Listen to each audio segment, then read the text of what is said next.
Rajesh. So, title of today's talk is Energy of Sinus Graphs. So, outline of the talk. So, first we will give some basic definitions related to sinus graphs. After that, we will define the adjacency matrix and we will state the coefficient theorem and give some examples there. After that, we will give the definition of energy of a sinus graph. Then integral representation. There are several integral representations for the energy. From that, we will see quasi-order comparison, and finally, we will state some of the results. They deal with the characterization of unicyclic sinus graphs with minimal energy. So let us begin with the definition of a sinus graph.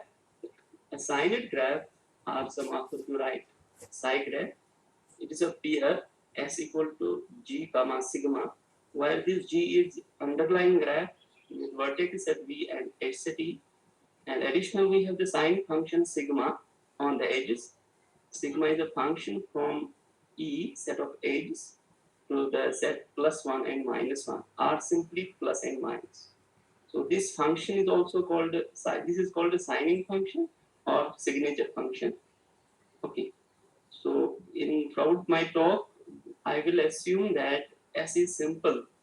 There are several definitions of sinus graph being simple, but my definition will be that our underlying graph is simple. This G is simple. It is loop free and it does not have parallel edges. Okay. So another definition in a sinus graph. So if you want to see some example of a sinus graph, so it is here. These are examples of sinus graphs. By dotted lines, I will denote the edges which have negative sign, and by plain line, I will denote the edges which have positive sign. So these two serve as examples of sinus graphs. Okay.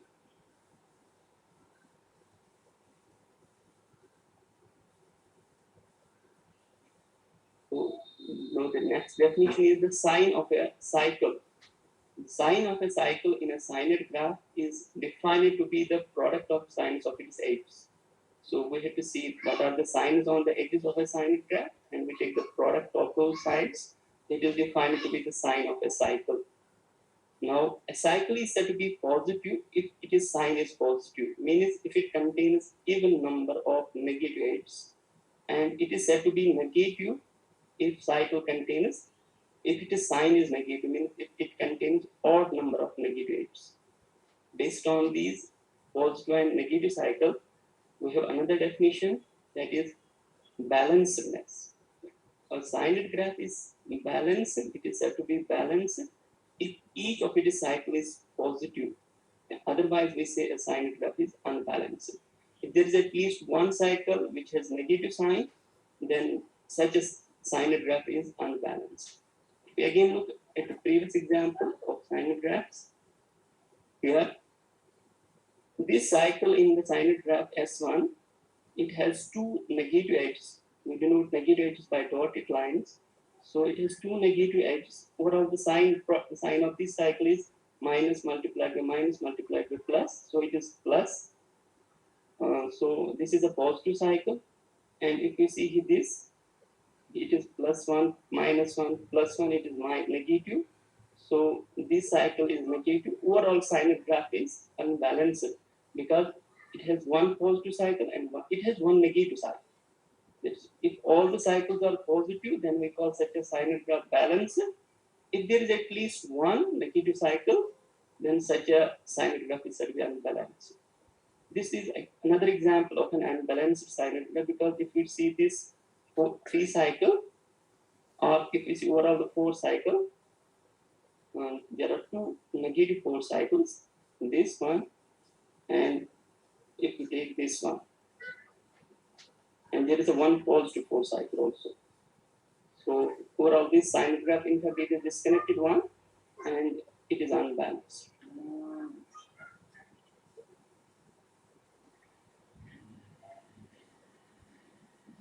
Then we we have another definition, that is switching. There are several definitions, again, several ways to define switching in sinus graphs.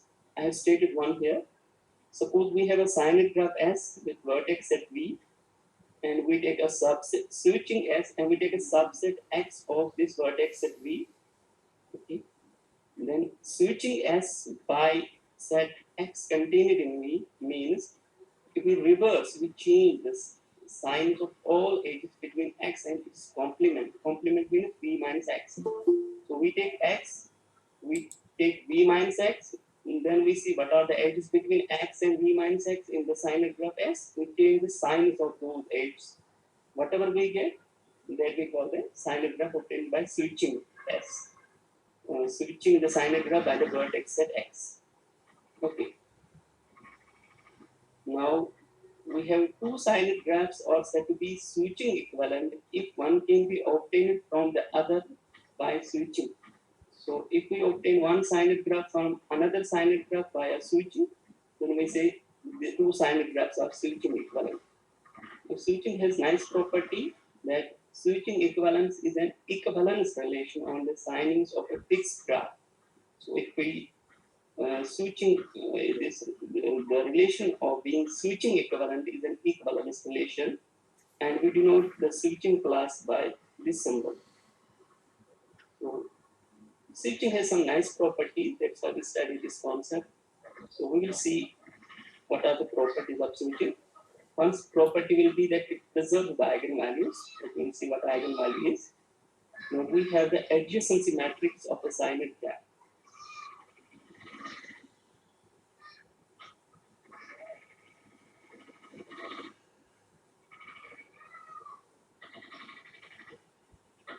The adjacency matrix of the sinus graph S with vertices are V1, V2, Vn is the n-cross-n matrix A of S, that with A of S equal to Aij, or Ij at entry is defined to be sine of the edge Vij. If there is an edge between vertices Vi and Vj, then we write Aij equal to sigma Ij, sigma of Vi Vj. Otherwise, we define it to be 0. So this is a matrix. If you see the adjacency matrix of the sinus graph S is -1, 0, 1 symmetric matrix, and being a real symmetric, all its eigenvalues are real. Okay. The set of distinct eigenvalues of a sinus graph S together with their multiplicities is known as spectrum of S. So eigenvalue, the adjacency matrix being real symmetric, so all eigenvalues are real. So if you take distinct eigenvalues together with multiplicity form their set, then such a set is known as spectrum of S. Okay. And two sinus graphs are said to be co-spectral or isospectral if they have the same spectrum. Okay. So if we see again the sinus graphs, we will see, I'll do it, I'll give some answer. That these two sinus graphs, this will be a pair of co-spectral. We will show that these have the same spectrum, they have the same eigenvalue. Okay. So next, I need the two definitions. One is elementary figure, another is basic figure. Elementary figure means a sinus subgraph which is either a edge, means sinus edge, or a sinus cycle. Then we call it an elementary figure. Then there is another definition, that is basic figure. By a basic figure, I mean a sinus subgraph whose components are elementary figures. So elementary figure is either a sinus edge or it is a sinus cycle, and basic figure is a subgraph of a sinus subgraph whose components are elementary figures. Okay. Now we have the main result that we mostly I'll be using throughout this presentation. That is the coefficient theorem. It was actually for graphs proved by many mathematicians. There were several proofs, but the first proof was given by Sachs. So sometimes this is known as Sachs formula. So in graph version we call it Sachs theorem. So the following is the coefficient theorem for sinus graph. It is the analog for sinus graphs due to Professor B.D. Acharya. So if S is a signed graph with characteristic polynomial, phi s of x equals to x power n plus a1s x power n minus 1 plus so on an minus 1 s x plus an of s. So then the coefficients are given by this expression. L belongs to Lj minus 1 power p of L 2 to the power cardinality of the set C of L, and this part corresponds to the sign, that is product of Z belongs to this side C of L S of Z. So Lj is the set of basic figures L of S. So this Lj is the set of basic figures, and P of L denotes the number of components of L. If we take an element in the, because this is the set of basic figure, and basic figure is a signed subgraph whose components are elementary figures, and elementary figure being either an edge or a signed cycle of size at least 3. So the concept of component makes the sense. P of L denotes the number of components of L, and C of L denotes the set of cycles, cyclic parts of L, and S of Z stands for the sign. So I'll give an example to illustrate this theorem here. So here, because this will be used. So we have one example of signed graph is S1 equals to this. So for my convenience, so I have labeled the edges called E1, E2, E3, though labeling plays no role in spectrum. So it is because order is 6, so it is characteristic polynomial will have this shape. And we know this formula for the coefficients. The definition coefficients are given by this relation. So the combinatorial definition actually for this characteristic polynomial. So AI equals to summation of L belongs to Li minus 1 power P of L 2 to the power coordinate of C of L, product of this product which corresponds to the cycle. So if we see A1, then we have to take basic figures of size 1, but we do not have any basic figure of size 1. So this is 0. Or once this has another motivation for this to being 0 is that because the adjacency matrix it has all the diagonal entries are 0.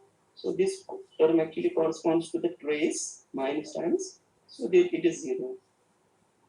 So for the second coefficient, I need to find this L2, collection of basic figures of order 2. So each edge will serve as a basic figure on 2 vertices. So we can take E1 as a basic figure on 2 vertices. We can take E2, we can take E3, we can take E4, E5, E6, or E7. Each will serve as a basic figure on 2 vertices. So once I apply this formula, so A2 will be minus 1 power. Each has one component. This E1, this basic figure is one component. This is one component. So let's apply it to this basic figure because it has one component and it has no cyclic component. So 2 to the power 0 is here. And this term will not correspond because there is no cycle of on 2 vertices in the basic figure involved because basic figures are edges here. So A2 will be minus 1 power 1, 2 to the power 0, that is minus 1 power 1, and this is repeated 7 times.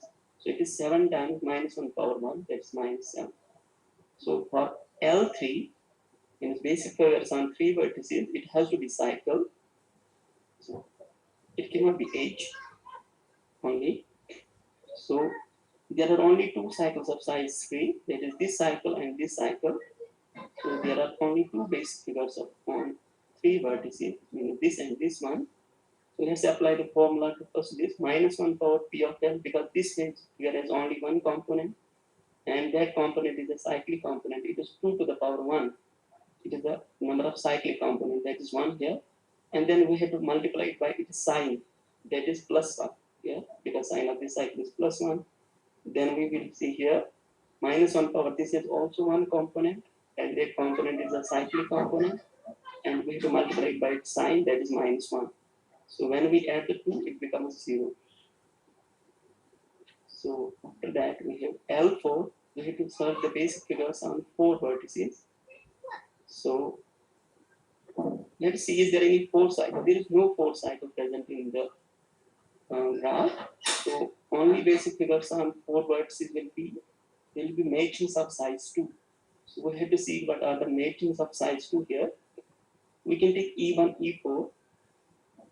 E1, E4 is one matching, so this is E1, E4, or we can take E1, E5. With E1, I can take E4, I can take E5, I can take E6, and I can take E7.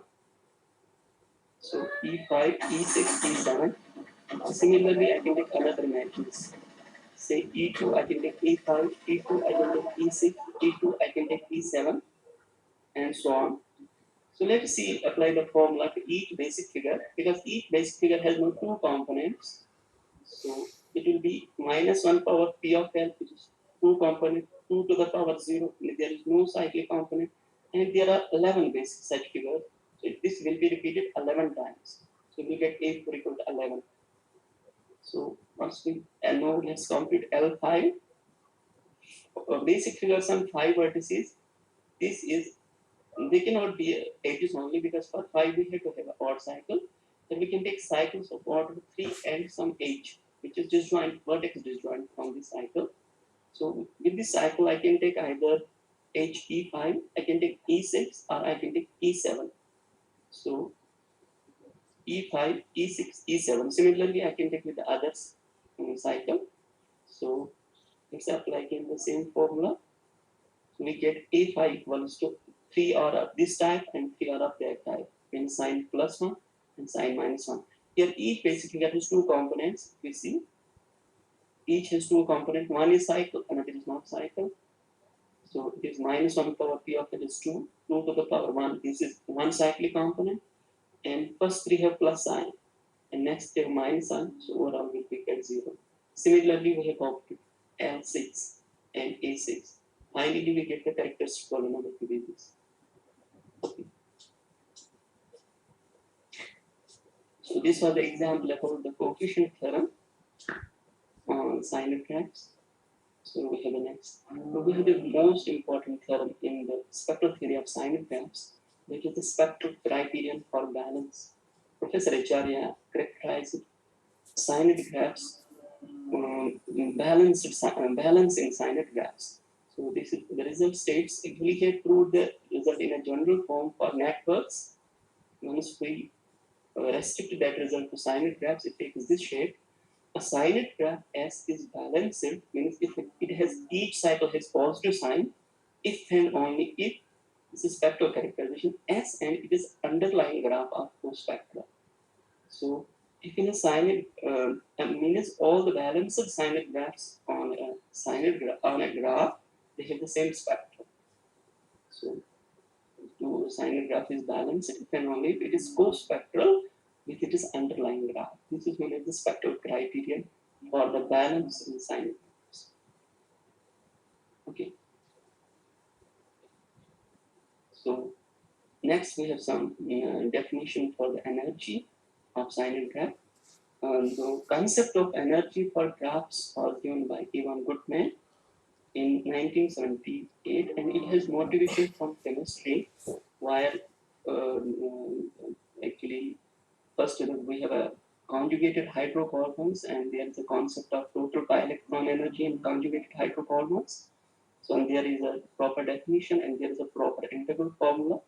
So earlier it was used by chemists only for chemical graphs, meaning graphs they got from conjugated hydrocarbons.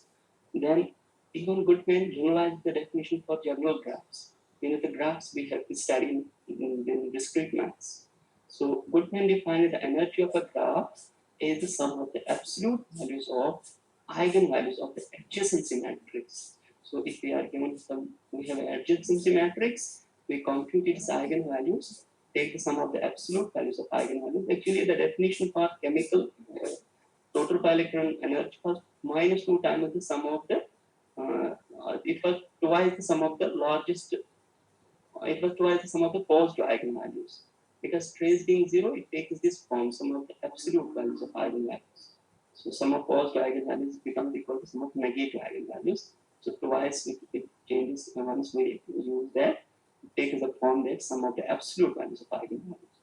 So Goodman defined the energy of a graph as the sum of absolute values of eigenvalues of adjacency matrix. There are different kinds of energy here. I am just focusing on, my focus is on the adjacency energy of a graph, adjacency energy of a sine graph. and also obtain the integral representation for the energy. Okay, there are integral formulas for the energy also. So, after Germina, Hamid, and Jaslowski, one name is missing. Jaslowski, Germina, Shukul Hamid, and Jaslowski, they generalized the concept of energy to Sinet graphs. The definition is exactly the same. For Sinet graph, they defined the energy again to be the sum of absolute values of eigenvalues. Okay, let S be a Sinet graph with n vertices, and let x1, x2, xn be the eigenvalues of the adjacency matrix of S. Then the energy of Sinet graph S is defined to be, which we denote by E of S, it is defined to be sum of the absolute values of eigenvalues of the adjacency matrix. Definition is very similar, and similar integral representations hold for what we call graphs. Okay. This we will see. This is a pair of this example we will use later for energy also. And this, once we compute we have computed the characters formula of this. Once we compute the characters formula of this similar way, they turn out to be co-spectral. So in general spectrum, because this these graphs are, if you see this graph is disconnected and this is connected. So like graphs, in graphs, we have the similar case in Sinet graphs that spectrum cannot be used to show graph is connected in general, because this graph is connected, this S1, this is not connected, but they share the same spectrum.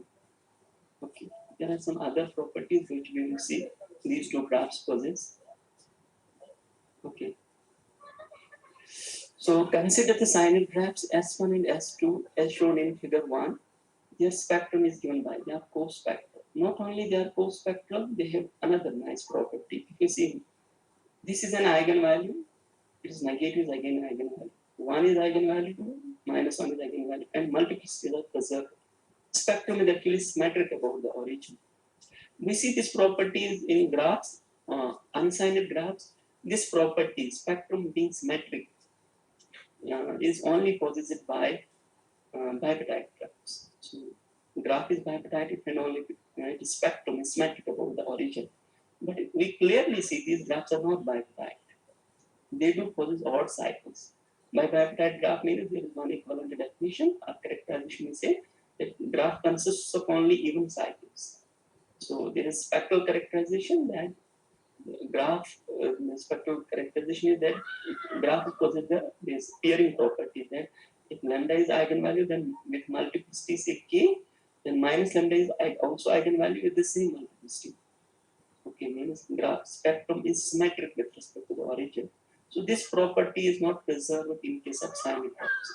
Natural question arises: which graphs have this property, this spectrum symmetric property? So first, let's compute the energy of these two. If you take sum of absolute values of eigenvalue, that is 4 plus 2 I square root 5 in both the cases. They are equi-energetic actually. They have the same spectrum. They have to have the same energy also. So let us see. Now we have the Coulson's integral formula for the energy. Group is very similar. Very similar meaning it is exactly the same. Okay.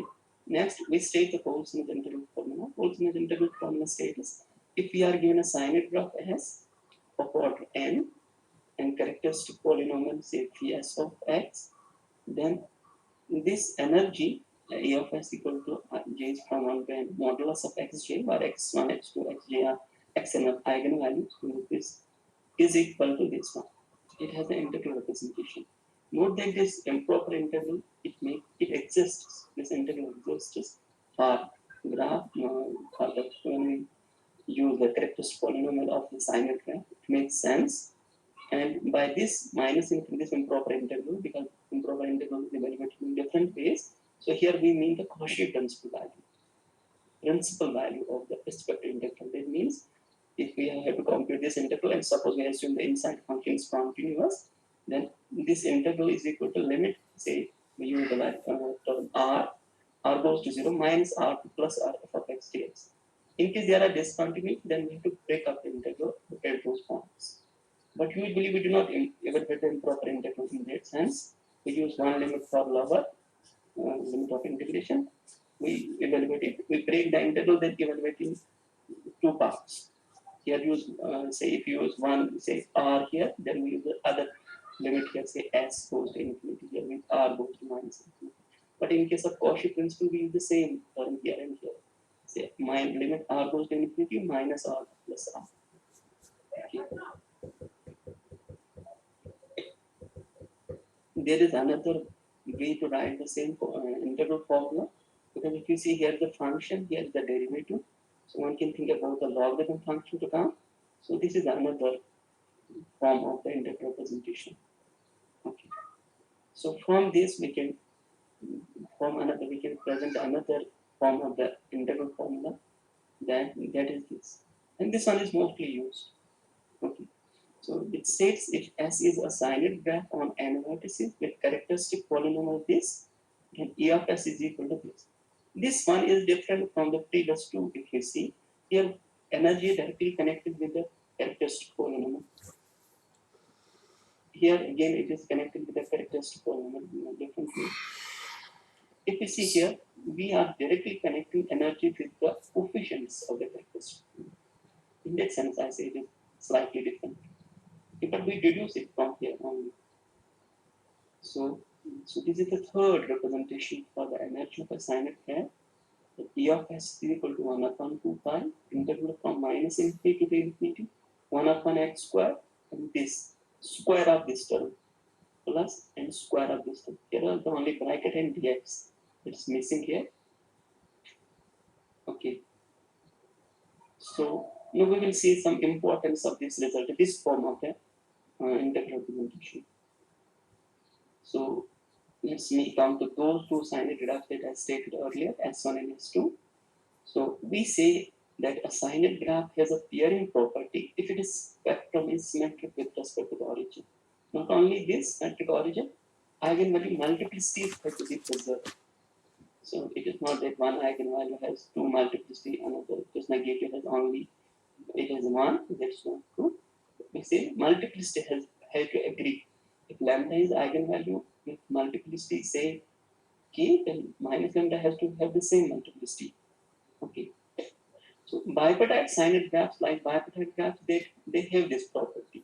That can be seen in a similar way. They have this, that is known to us because bipartite signed graphs, if we see the group is very similar graphs, they have this pairing property, have this property. But we have seen that there exists non-bipartite signed graphs with spectrum symmetric about the origin. For example, signed graphs S1 and S2 in figure 1. So, in fact, Deepa Sinha, I have seen a recent paper, though I am not read the proof, but she characterized and her students, they characterized signed graphs which have this pairing property. They, as per that paper, these are precisely the signed graphs in which S and minus S are switching equivalent. S signed graph S and minus S are switching equivalent. So this becomes a larger family than bipartite, which have this property, and we have denoted this collection by delta n. Means collection those signed graphs. This delta n contains those signed graphs which have this property that S and minus S are switching equivalent. Okay. So if we see here again at those graphs,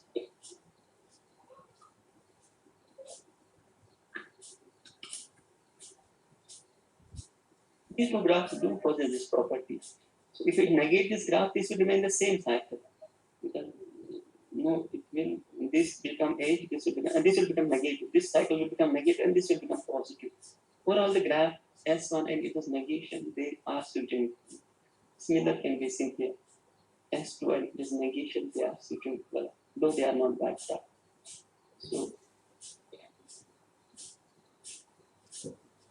So I have denoted this class of the class of signed graphs which have this pairing property that I denote by delta n. Okay. So let's make some, because if AJs are the coefficients, I'll take modulus of AJ, I'll put that equal to BG. Okay. So B1 of S is 0 because A1 of S is 0. As A 2 of s is minus times the number of edges, so b2 of s will be the number of edges, and so on. The integral formula given in theorem 4, let us see what is the theorem 4, this theorem. Okay.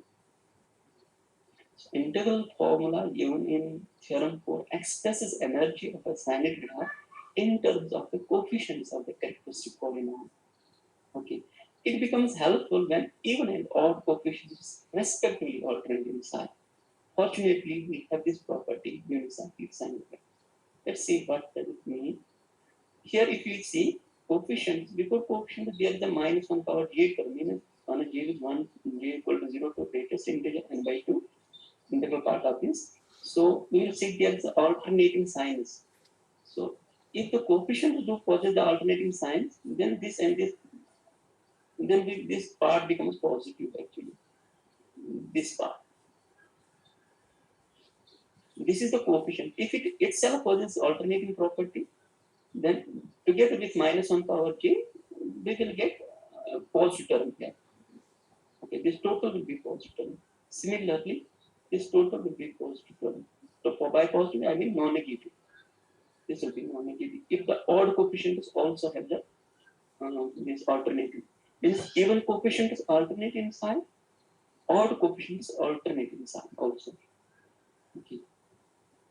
Separately both. We have to take even same separate pattern, even have to, or in case even separately alternating sign, means the sign of second coefficient is negative times sign of fourth coefficient is negative times sign of say sixth coefficient, like this. So if they alternate and odd coefficients also possess this property, then this will be helpful. We will get only non-negative coefficients here. Okay. So what I see here, fortunately we have this property in unicyclic sine graphs. I'm not considering trees because trees are balanced. So trees, if you see the spectral theory of trees, it reduces to unsigned trees. So trees are not studied here. So only it problem starts from the unicyclic case here. Usually once we study some property, we start from trees, study some properties first on trees, because that is the first step that we study the problem. But here the first step is to study the unicyclic graphs in case of sine graphs. Okay. So let's see a definition of a unicyclic graph. Okay, I should have been in earlier. A correct sine graph with n vertices and m edges is said to be unicyclic if m equal to n, meaning the number of vertices equal to the number of edges. And because there is just one cycle, I will denote the length of that cycle by g. So by this collection S of ng, I'll denote the set of unicyclic sine graphs with n vertices and the unique cycle having the length g. And this theorem actually proves that there is alternating pattern. So if S is a unicyclic graph, then even coefficients alternate in sign. This property holds. Minus 1 power j a2j of S is greater or equal to, means even coefficients alternate sign. These coefficients, this that I'm underlying, they alternate in sign. Then this term, then minus 1 power j, and this can be non-negative. Okay. So they show this behavior. So if we put j equal to 0, means we can assume a0, which here it is one leading coefficient. So it is plus minus plus minus plus minus, like patterns like this. Okay. Okay. Is greater equal to 0, irrespective of S is balanced or unbalanced. So for a balance, whether we have a positive unicyclic graph or if its cycle is negative, then still the even coefficient show this behavior. And even, okay, but even coefficients do not depend whether it is a bipartite unicyclic graph or it is non-bipartite. They show this pattern. Okay, and in case G is even, if it's a bipartite, then odd coefficients are 0, because if it's the odd coefficients, basic figure must have odd cycles. Their basic figure. In bipartite case, we do not have odd cycles, so odd coefficients have to be 0 there. So if you see, look at the odd coefficients in unicyclic graph, then there are two patterns. One is minus 1 power j, a to g plus 1 of s is greater or equal to 0 if either g is congruent 3 mod 4 and s is balanced, or g is congruent 1 mod 4 and s is unbalanced. If these two conditions are satisfied, then it shows this behavior. Means it is positive, negative, positive, negative, positive, negative. These are coefficients for that behavior. Positive, negative, positive, negative, positive, negative, positive, negative. If we come here, a to j plus 1 is less or equal to 0. It means negative, positive, negative, positive, negative, positive, negative, positive. They are alternate, but in odd alternating is two-way. Even alternating, alternating of even coefficients is just one way. They can be positive, negative, positive, negative. So for this, minus 1 power j, e to j plus 1 of s is less or equal to 0 for all j greater or equal to 0 if girth is congruent 1 mod 4 and s is balanced, because bipartite case is what here. And these make sense or coefficients only when the graph is non-balanced. So if g is either g is congruent 1 mod 4 and s is balanced, or g is congruent 3 mod 4 and s is unbalanced.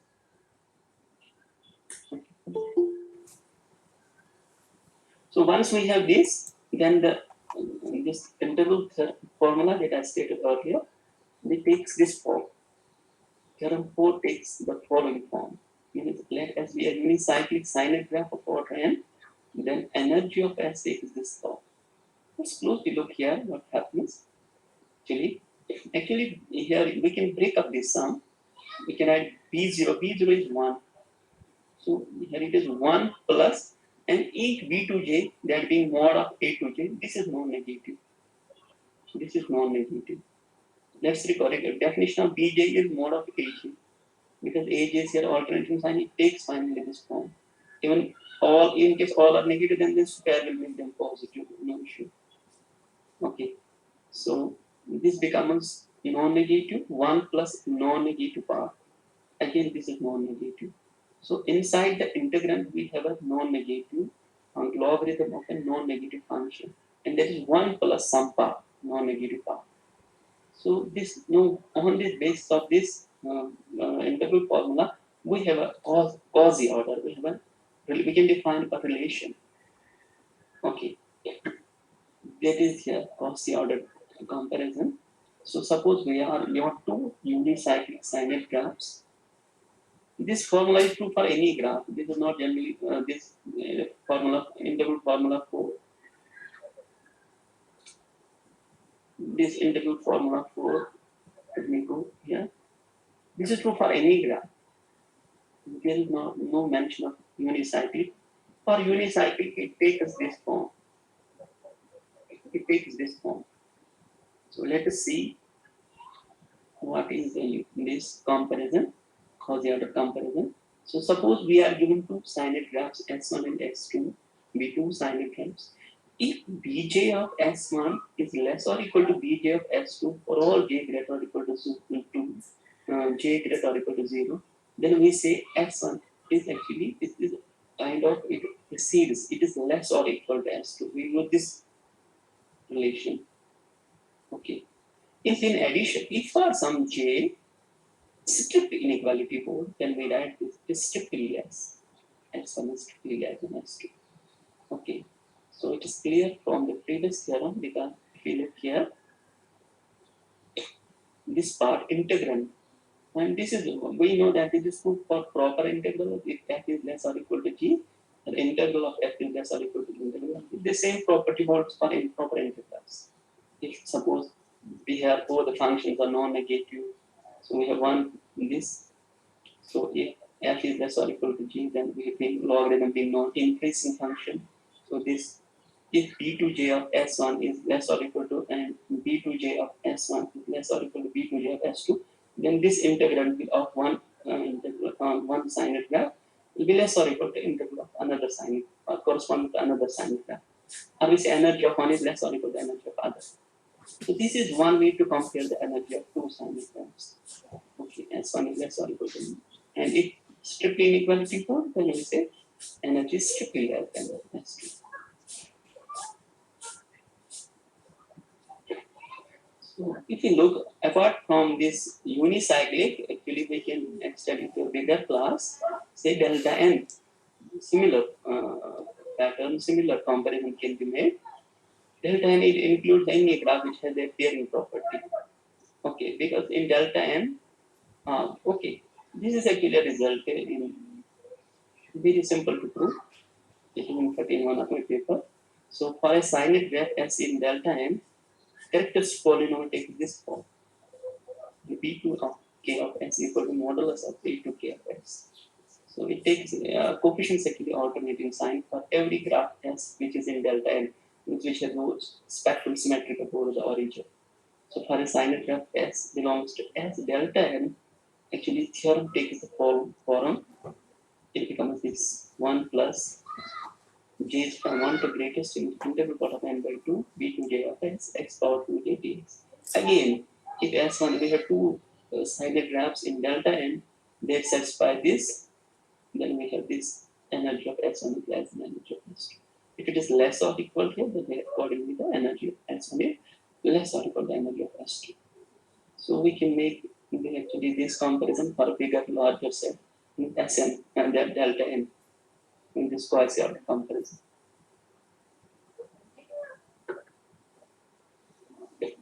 No, there can be the case, we will see once we deal with the unicyclic graphs, say there it is possible that two-sided graph need not be coexistent. It is always most possibly we have this case, the two-sided graphs which are not quasi-order comparable. The coefficients do not agree in modulus. One are less or equal to another in general. This is not always. So if it is the case, then their energy cannot be compared using the integral formula. Theorem 6. Okay, using the theorem 6. In this case, what we do, we compare the energy by directly solving the integrals.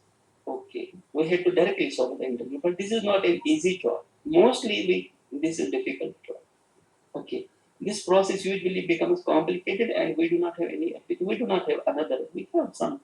These are the most people used, most methods used, but in case some integrals are easy to handle, then we get success using the integrals, but not always. Mostly it becomes difficult, and many problems they have not been characterized yet because of their sign graphs are not, or graphs are not comparable, and it becomes difficult to handle the integrals. Okay, so for example, I have here given one problem characterizing bicyclic sine graph with maximal energy. Bicyclic sine graphs with maximal energy have been solved, a part of that have been solved, while the authors used quasi-order comparison are in one part, they solved integrals which were easy to handle. But in general, it became difficult. So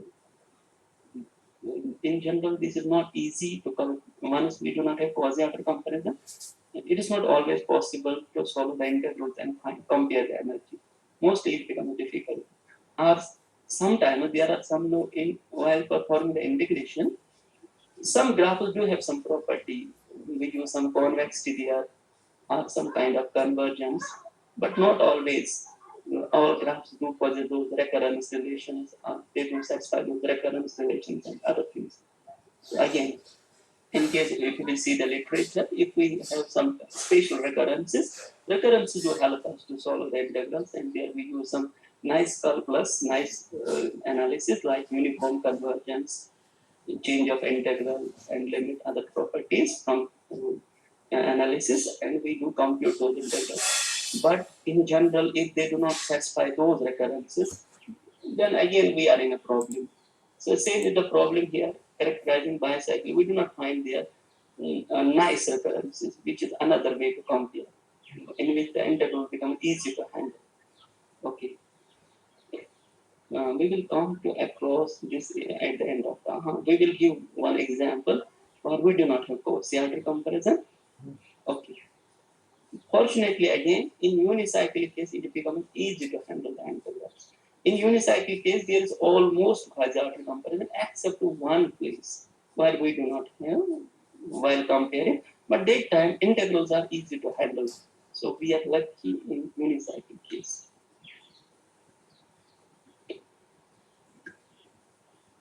there's a concept switching. Okay, so there's a just one switching. For trees, all cyanide trees are co-spectral to the underlying tree. So the spectral theory of trees is same as spectral theory of uncyanide trees. Cyanide trees is same as spectral theory of uncyanide trees. So all cyanide trees with the same atomic are switching. Okay. Now there are two switching classes on the signings of a unicyclic graph. Once we take a fixed unicyclic graph and we take all signings on that, we will get two classes, switching classes. One which corresponds to the positive cycle, those cyanide graphs having the positive cycle, and another those cyanide graphs which have a negative cycle. We have just two classes. In view of them, because of this spectral criterion, there are two co-spectral classes because all balanced are co-spectral. A balanced cannot be co-spectral with the unbalanced. Though two unbalanced can be co-spectral, but a balanced cannot be co-spectral with the unbalanced. No? This is just a consequence, just the implication of the spectral criteria. So in view of that, we have just two co-spectral classes in unicyclic cyanide graphs. Okay. So I'll be using some more notations. By this Cn, I'll denote the positive cycle, and if I do some bold Cn to denote the negative cycle, and Sn in this we can say Sn power g or Sng. This will stand for the balanced one. This will stand for the unbalanced one. How this is obtained? Denote the balanced respectively unbalanced unicyclic cyanide graph of order n. This n stands for the order obtained by identifying the center of a cyanide star. Star we have to take on this many vertices n minus g plus 1. We take star on n minus g plus 1 vertices. So there will be one central vertex and there are n minus g tangent vertices. Okay. This central vertex we identify with a vertex of a cycle. If that cycle is positive, then resulting graph I denote by Sn power g. This if that is negative cycle, then I will use this notation. Here you can have a look on the figure. Here is the figure. I have just made one figure. In case there is this cycle is positive, then it will be this Sng. In case this cycle is negative, this will be this Sng, Sn power g. Okay. And another notation, N as j.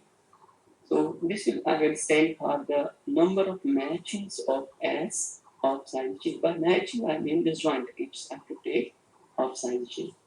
Obviously, there will be on 2J vertices. So energy comparison in unicyclic types. Okay, then this is a good term actually in the paper. So most of the results, some of the results have the exact proof, and this is the different one in the paper of unicyclic graphs with minimal energy. This suppose we have a unicyclic graph of odd graph. Actually, I should say mostly you are right, odd unicyclic graph. Okay. And then girth usually define when we have more than one cycle, then we take the smallest one. In unicyclic, it is girth is constant. Girth is actually the size of the cycle. Then any two cyanide graphs on G have the same image. If we take a unicyclic graph of odd girth, because there can be balanced one, there can be suppose this is a graph, then we take any two cyanide graphs on G, whether they are balanced, both are unbalanced, or one is balanced, another is unbalanced. They have the same energy. They need not have the same spectrum, the same eigenvalue, but the energy is same. So here what you see here, if you take suppose a graph G of odd girth and S be balanced one, T be unbalanced one. I'll not give the full detail of the proof. So S and T are non-co-spectral by spectral criterion because the balanced cannot be co-spectral with the unbalanced one. And the coefficients, if we apply this what we call coefficient theorem, coefficients are related by this. Coefficients of S are negative times coefficients of T for all G is equal to 0, 1, greatest than 0, n by 2. So once we apply the theorem, that internal formula, so there BIs will be the same. So BI will be the same.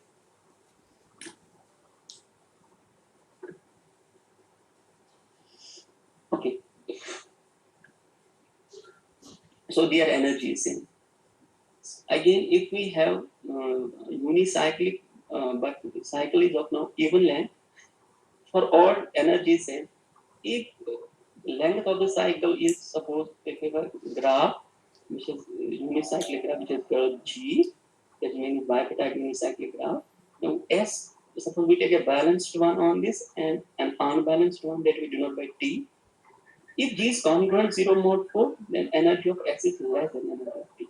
If G is congruent 2 mod 4, then energy of S is greater than energy of T. So odd case energy equal congruent 0 mod 4 case energy of S less balanced less than energy of unbalanced.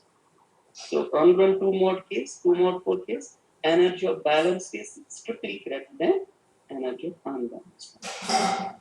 So I'll not give the full details. Yes, it is based on the coefficient theorem that I explained. Okay.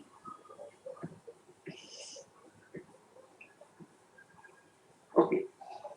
Now these are the other results used. If you take a sine graph in SMG, among all sine graphs having the G and order n, suppose I pick up the among all the unbalanced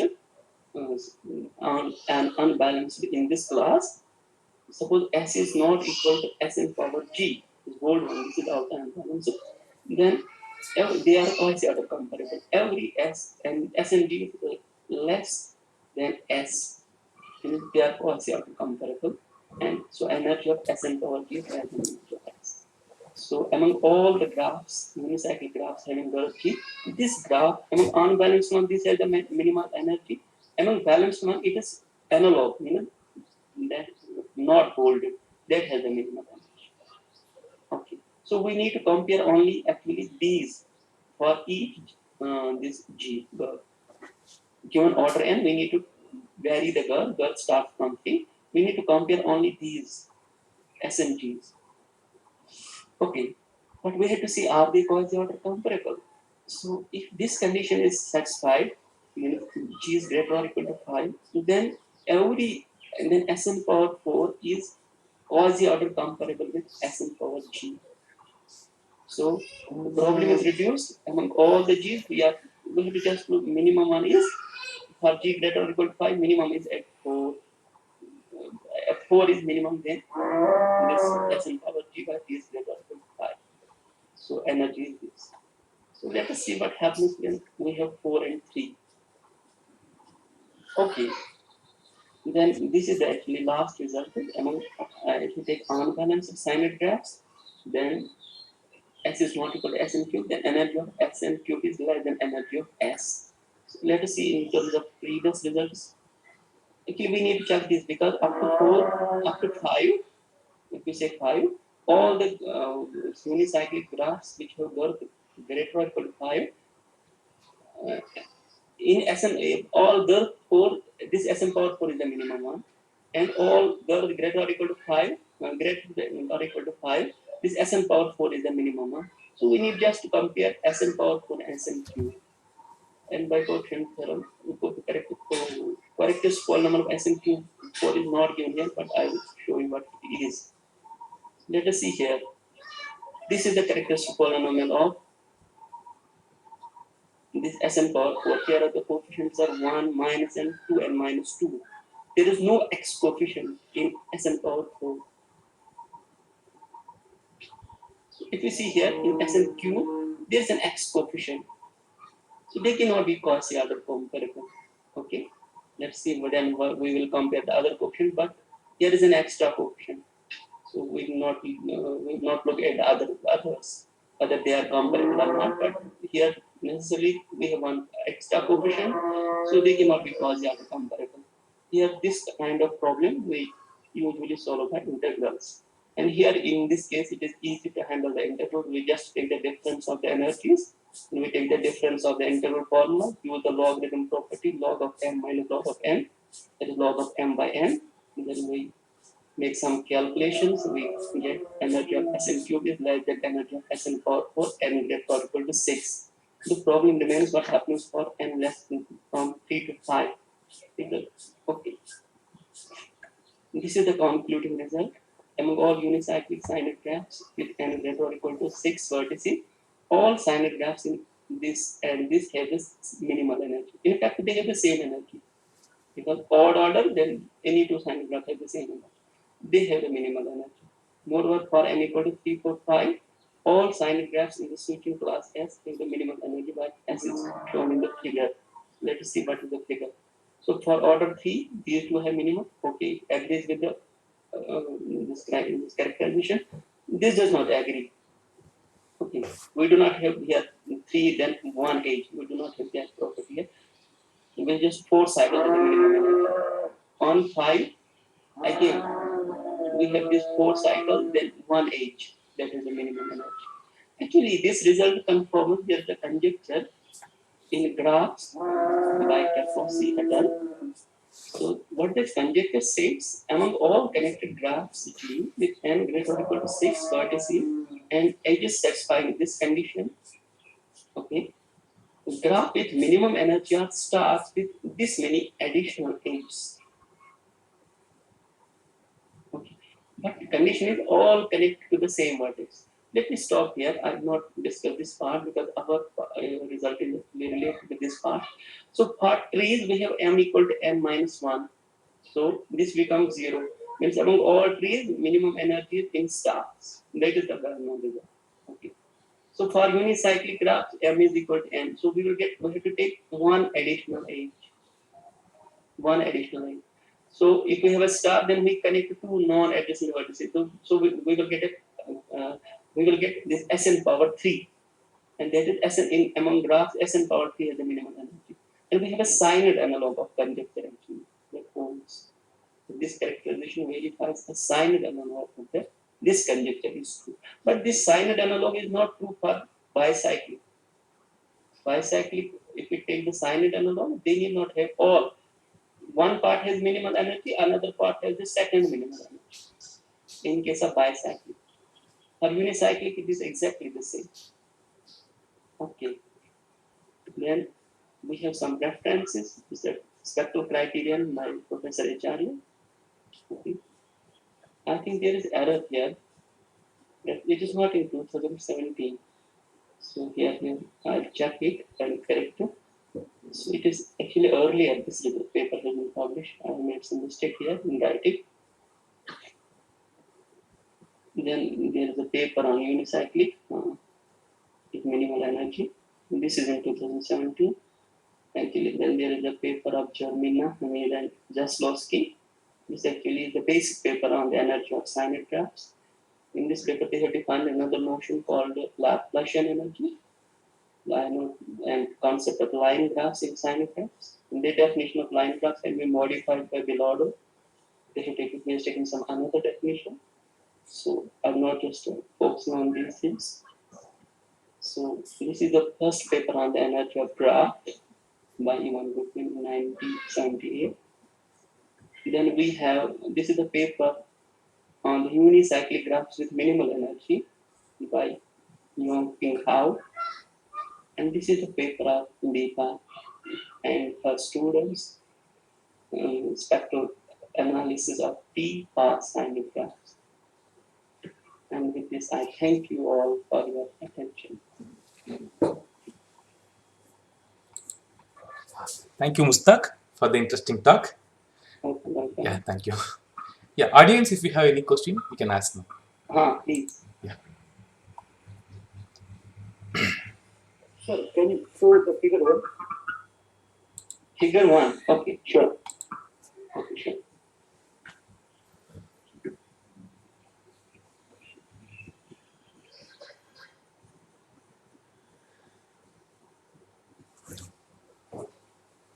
Figure 1 is there. Yes, because these two graphs are, I think, unbalanced. No? Yes. But how can we prove spectrum? Means how can we they have seen spectrum?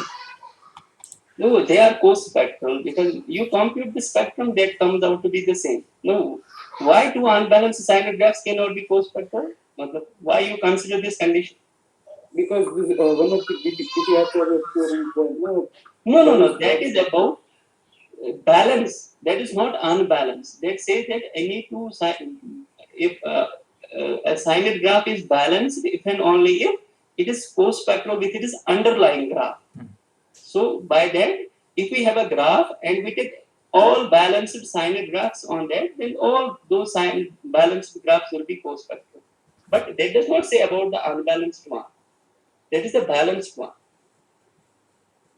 Okay, so maybe so one graph is balanced or one graph is unbalanced. So they may Ah, be co-spectral. they cannot be co-spectral. That is the point. Okay. Balanced and unbalanced, having the same underlying graph, they cannot be co-spectral. Okay. Thank you, sir. You can ask more questions. Feel free.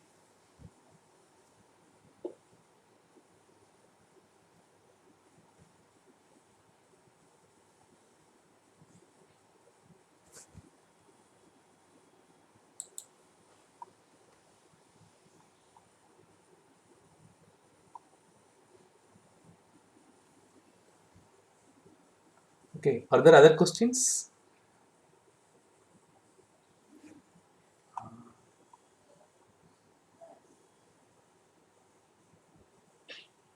Okay, if not, let us thank Dr. Mustaq for his interesting talk. Thank you, Mustaq.